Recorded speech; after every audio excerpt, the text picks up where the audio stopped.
20. Luke 12 and verse 20.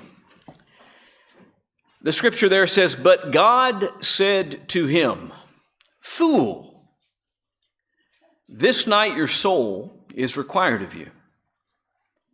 And the things you have prepared, whose will they be?'" This verse is taken out of a parable that is an important practical lesson from Jesus about our earthly existence.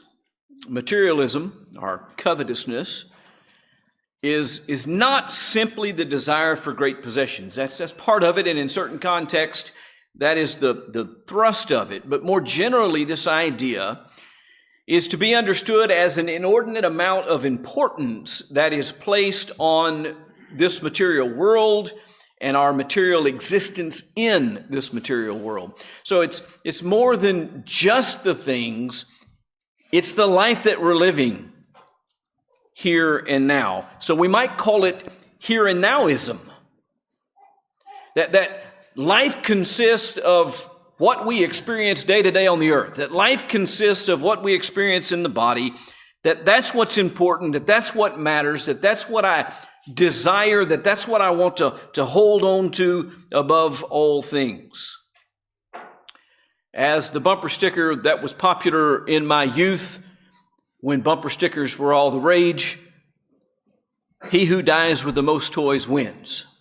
That's what life consists of. You spend some time on this earth and you collect some things, and the guy who lives the longest and has the most stuff, he's had the most fulfilled life. The subject of our parable struggles with materialism. That's what is being presented here. A man who has a piece of land, and this land is a prosperous land. It produces greatly for him. He's got a lot of goods. And so he had a big problem. And his big problem was that he didn't have enough storage space for all of his goods. His grand solution was to build bigger storehouses. He said, "Look, I'm going to go tear down all my barns and I'm going to build bigger barns so I can store my great possessions." And he believed that if he did this, all of his problems would be solved. I know that because verse 19 says that he said that he could relax and eat and drink and be merry. If he only had bigger storehouses to hold all of his stuff, then he could relax in this life. If he only had bigger storehouses to hold all of his stuff, then he could eat and he could drink and he could be happy.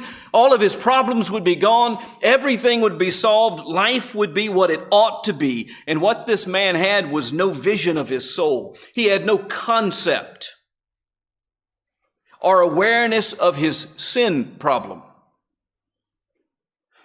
His problem was his barns were too small, not that his soul was in jeopardy. We all have sin problems. He had sin problems. I have sin problems. You have sin problems. We all have sin problems. I'm certain of that because of Romans chapter 5 and verse 12 that says, "Therefore, just as sin came into the world through one man," now that's how sin got here. A man decided to exercise his will instead of following God's will. Just as sin came into the world through one man and death through sin, so death spread to all men because all sinned. Death didn't spread to all men because they were born. Death spread to all of us because we all sinned. We all have a sin problem. And he didn't see the sin problem. And I'll tell you why he didn't see the sin problem. Because he didn't see his soul. And he didn't see his soul because he couldn't see past that patch of land that he had that was growing so many good crops for him. And he couldn't see past the problem that he didn't have anywhere to store his corn or his tomatoes or his watermelons or whatever it was that he grew. He had this stuff, and the only problem he could see is, I don't have a place to store all my stuff. Otherwise, life is great. And that's when Jesus' warning comes in. Fool, this night your soul is required of you. And the things you prepared, whose will they be? So is the one who lays up treasure for himself and is not rich toward God. Don't miss that contrast there. There are a lot of people in this world who spend all of their lives laying up treasures for themselves, but they are not rich toward God. And it's because they have the exact same problem this man had. They live in this material world. They live in a material body. Food tastes good. Food looks good. Food makes them happy. Houses are comfortable. Cars are nice, especially if they're big and they're shiny. I'm a throwback back to the old days. I liked a lot of chrome on them too. They've done away with chrome. But if you got the house and you got the car and you got the clothes and you got the bank account and you got the job, then life is great and you have everything that you need. And that's as far as most people ever get in this life. They're just like the man. And Jesus said, fool. And that's where I want to start this morning. Let's talk about how fool is used in this text. We need to understand it. It's kind of interesting. I looked around. There's actually several different words in both the Hebrew from the Old Testament and in the Greek from the New Testament that are translated by the translators by this English word fool. And we have a common use of this word fool. But we need to understand what's meant by this word as it's used in this context. Fool in this text doesn't merely suggest someone that's a simpleton. That's the way we think of fool. Oh, he's a fool, someone would say. That's of someone who's a simpleton, who just doesn't have the mental capacity to grasp things and to understand things. Someone who's ignorant. But this is more than just someone who's a simpleton or someone who's imprudent, unwise. This carries with it the meaning of being spiritually ignorant. Specifically, ignorant about the spiritual things, the nature of man, made in the image of God, the nature of the eternal, the nature of God, the nature of our relationship with God, the judgment to come, all of those things that are not seen with the eyes, but that are very real nonetheless. It has to do with spiritual ignorance and vanity, which usually is the cause of that spiritual ignorance. There really are very few people in this world who have never heard anything about God. There are very few people in this world who have never heard about the Bible. This book has been translated into almost every tongue that's spoken on the planet, and it is sold and available and actually given away by people almost everywhere. Almost anybody can come up with a copy of the Bible on any given day if they really want one. Now, they may not get a nice one. It may be a paperback, and it may be printed on really poor quality paper, and it may be, but it's there and the words are there. If they really want to read and know and understand God and the spiritual things about this life, the information's there, but because of their vanity, because they're like this man who says, hey, wait a minute, if I just raise these barns and I build new barns and I put my stuff in those barns, my life will be just what it needs to be. I'll be able to relax and I'll be able to enjoy life and I won't have anything to worry about anymore because I'll have everything that life is about. That's vanity. That's thinking that my will is what's important. That's thinking that my comfort is what's important. That's thinking that what I want is what's important. That's thinking that my assessment of the situation is what's important. This man thought that his stuff would allow him to relax and eat and drink and take his ease and live for many years. And Jesus' assessment was, you fool, this very night your soul will be required of you. then whose will all this stuff that you've prepared be? Spiritual ignorance,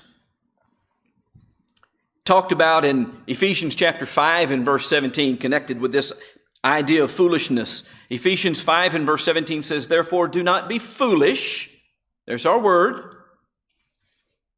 but understand what the will of the Lord is. You see, it's a choice. We can be foolish and not understand what the will of the Lord is, or we can understand what the will of the Lord is. But when I refuse to understand what the will of the Lord is, then I'm being foolish. You fool, he tells this man. I said that vanity had something to do with it. If you want to turn to 2 Corinthians chapter 11, verses 16 and 17, we'll read those two verses and see the connection between foolishness and vanity. Paul is writing here by inspiration to the church at Corinth, and he says, I repeat, let no one think me foolish, but even if you do, accept me as a fool so that I too may boast a little. Now, I want you to notice what he's doing here. He says, okay, if you want to see me as a fool, that gives me liberty to boast. See, there's the vanity aspect of it. Listen to what he says in verse 17. What am I saying with this boastful confidence? There's the vanity. What am I saying with this boastful confidence? I say not as the Lord, but as a fool. In other words, if I have that kind of vain, boastful confidence about things, and I speak from that, I'm not speaking as the oracles of God. I'm not speaking with the wisdom of God. I'm not speaking about what is in my pride. I'm speaking like a fool. There's a connection between vanity and materialism and foolishness. To live with a primarily material focus is to live in ignorance and to live in pride. We take pride in ourselves, and we take pride in what we own, and we take pride in our... We need to be careful. You know what we need to remember? We need to remember that we don't bring about the day.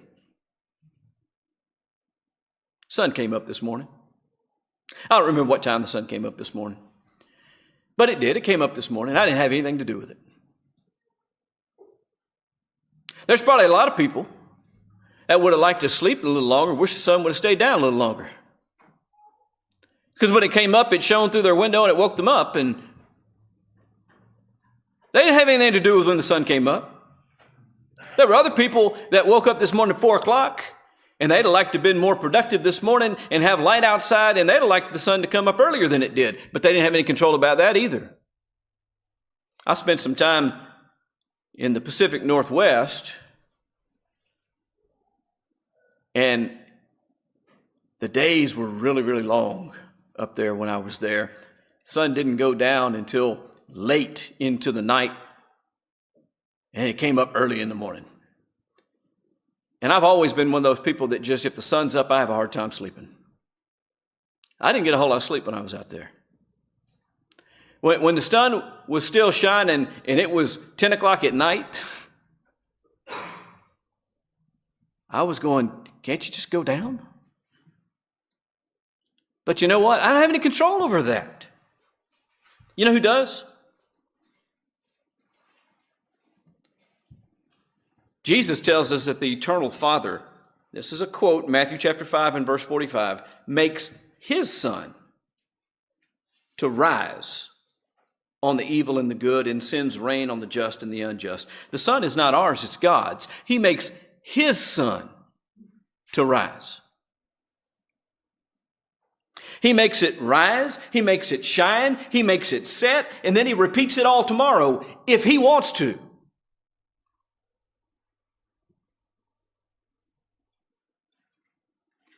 And if he doesn't want it to happen tomorrow, guess what? It will not.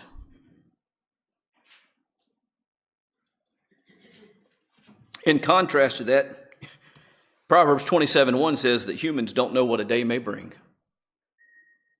We don't know if the sun's going to rise tomorrow. We don't know how long the sun's going to shine tomorrow. We can guess, and if it does it the way that God set it up, we can be pretty much accurate about what time it's going to rise and set, but only if God allows it to be. We don't know if it's going to stop and stand still in the middle of the day because God wills it to be so. One point in time, the Bible records that God actually moved it back.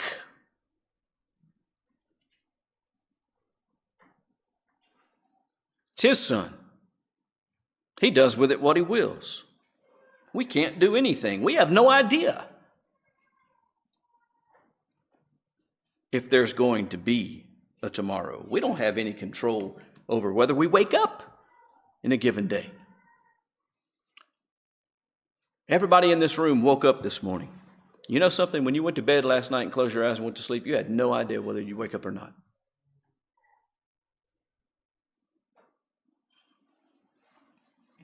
In our text, this successful businessman thought he knew about tomorrow. Did you notice that? Verse 19, I will say to my soul, soul, you have ample goods laid up for many years. Relax, eat, drink, and be merry. And God responded, fool,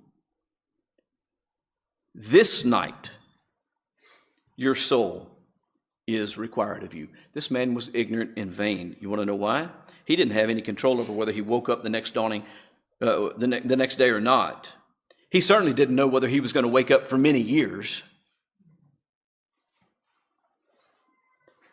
Somewhere in the neighborhood of 9,500 people die in the United States every day, just in the United States.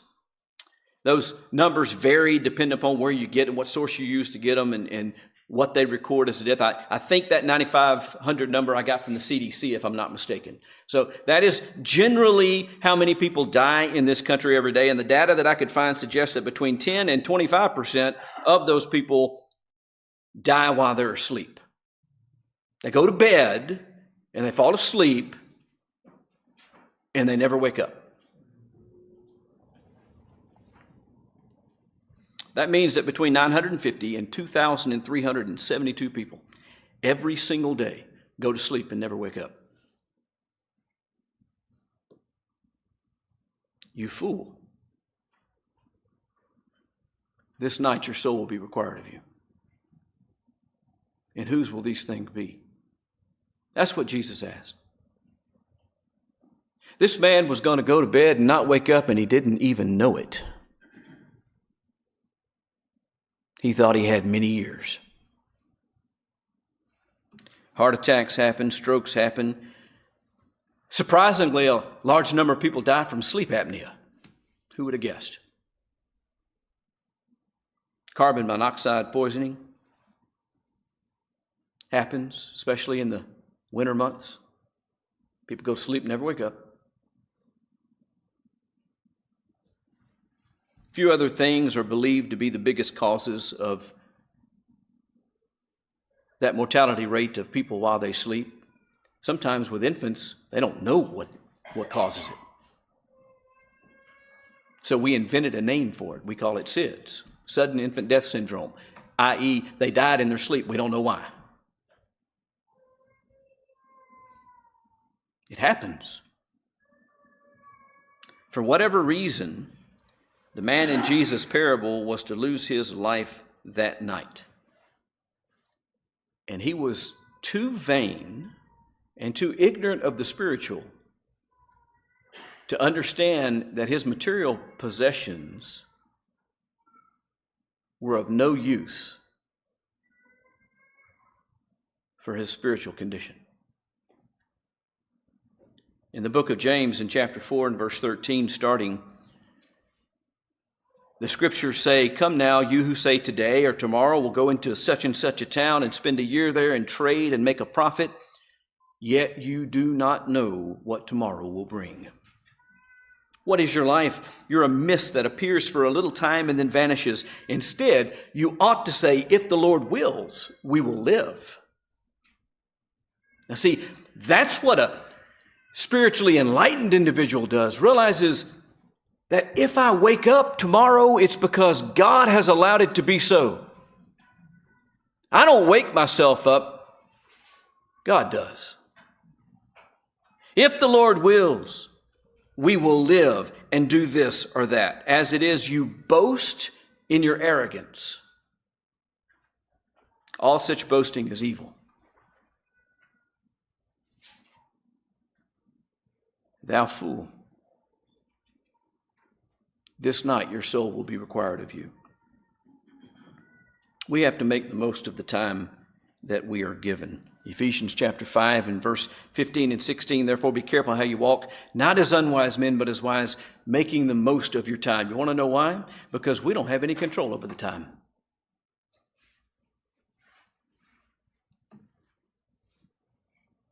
We don't control if we are born. We don't control when we are born. We don't control where we are born. We don't control what we look like. I've said this many times. If I had control of what I look like, I'd be a whole lot taller and a whole lot better looking.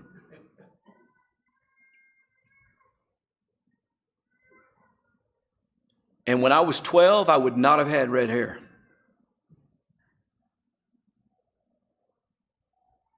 Now I was 25, it's a different story. But when I was 12, I hated it. I would have never developed this bald patch on the back of my head. My forehead would have never grown trying to meet it. And my beard wouldn't be gray.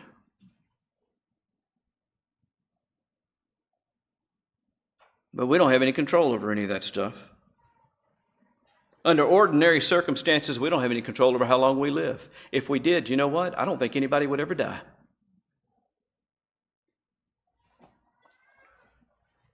The wise individual understands this about our sojourn in this material world. And that's what this is. We are sojourners on this earth.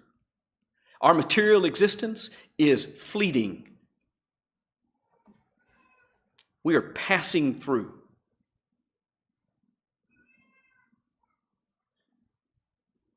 We would be wise enough to understand that, and we would use every day very carefully and effectively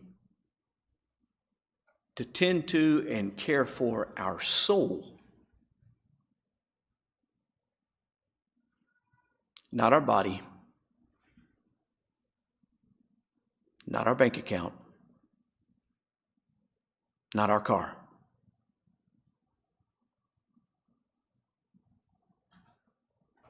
Since we brought nothing into the world and cannot take anything out of the world, 1 Timothy chapter 6 in verse 7, an individual's effective and productive living, Luke 12:15, does not consist in the abundance of his possessions.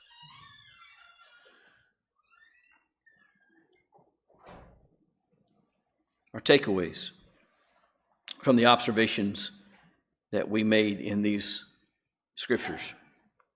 To ignore these truths is to be foolish.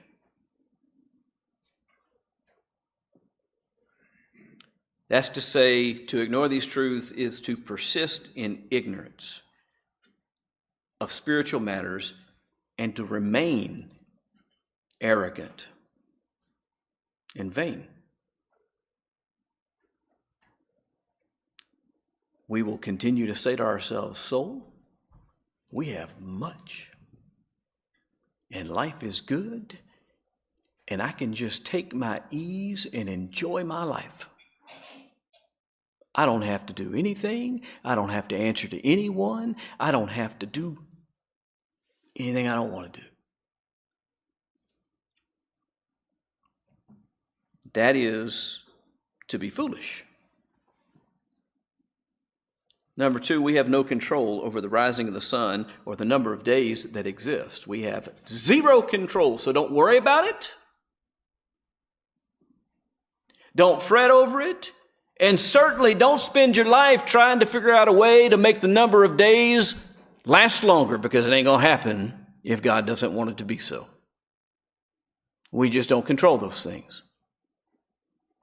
Number three, we have no control over whether we awake in the morning. If we are so lucky as to be blessed by another dawn tomorrow. Don't know if we're going to be participating in the day, if God gives us another day. So we need to use the time that we're given in this life wisely. Aware of spiritual things, aware of our humility before God, aware that a man's life doesn't consist in the number of his possessions, aware of those things so that we don't present ourselves to God as one who has laid up treasures for himself on this earth but is not rich toward God.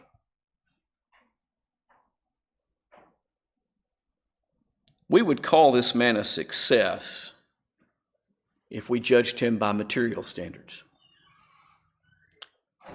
God says he's a failure because he never looked past his material life.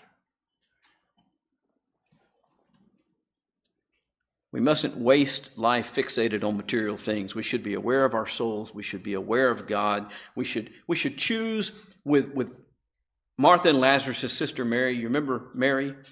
You remember that event? Jesus was there teaching all the people around.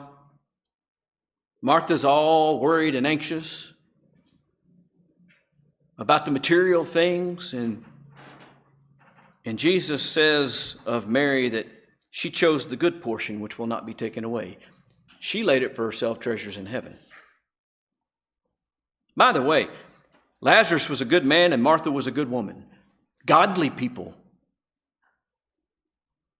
But for whatever reason, Martha on that day was transfixed on her material existence and her material concerns rather than God and her soul. And so I bring you back to where we started in Luke chapter 12 and verse 20. God said to him, "Fool, this night your soul is required of you, and the things you have prepared, whose will they be?" When that day comes for you, when that day comes for me, where will we stand? Because it's coming.